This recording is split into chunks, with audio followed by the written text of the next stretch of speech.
il aime le code.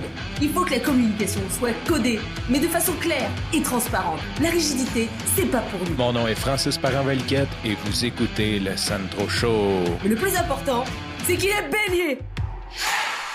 En pensant à ce que j'allais te dire aujourd'hui, j'ai réalisé que j'ai jamais vraiment parlé du projet Orbit. À un certain moment, j'avais décidé de partir un coworking avec mes propriétaires du local où j'étais. Et il y avait un monsieur, Pat, tu vas rire, mais que tu entends son nom, monsieur Urtubise, qui disait toujours des choses tellement intelligentes, mais il disait tellement d'une drôle de façon que tu n'étais pas sûr s'il niaisait, s'il était nono ou s'il était sarcastique. Puis là, un moment donné, on est en train de bâtir le coworking, puis il me regarde et dit l'important de ce business-là, c'est d'avoir des meubles légers.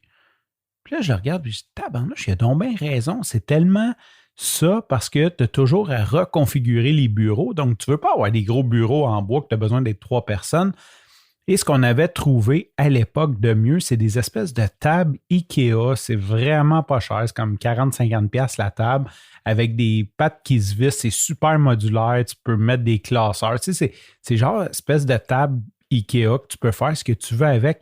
Et depuis ce temps-là, je suis en amour avec ce produit-là parce que ça me permet vraiment de configurer mes bureaux.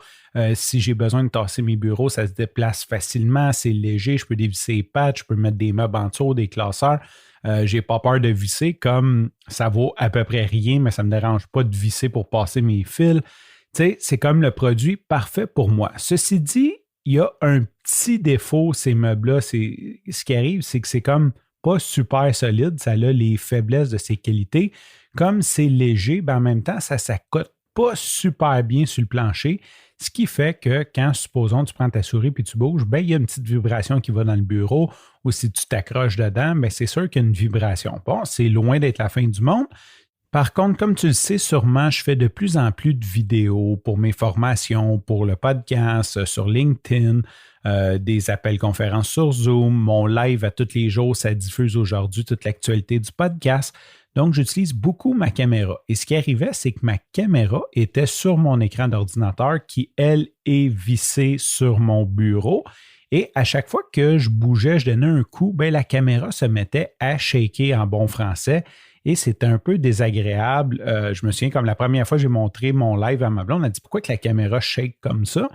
J'avais toujours un petit stress de dire, OK, il ne faut pas que je fasse bouger le meuble. Puis là, tu sais, c'est pas évident là, parce que quand tu fais un live, tu es comme expressif, puis tu bouges la souris, puis tu te promènes d'un écran à l'autre. Aujourd'hui, ce que j'ai fait, ça fait un bout que j'avais acheté le matériel, mais je n'avais pas pris le temps de le faire parce que je n'étais pas exactement certain comment j'allais réussir à le faire.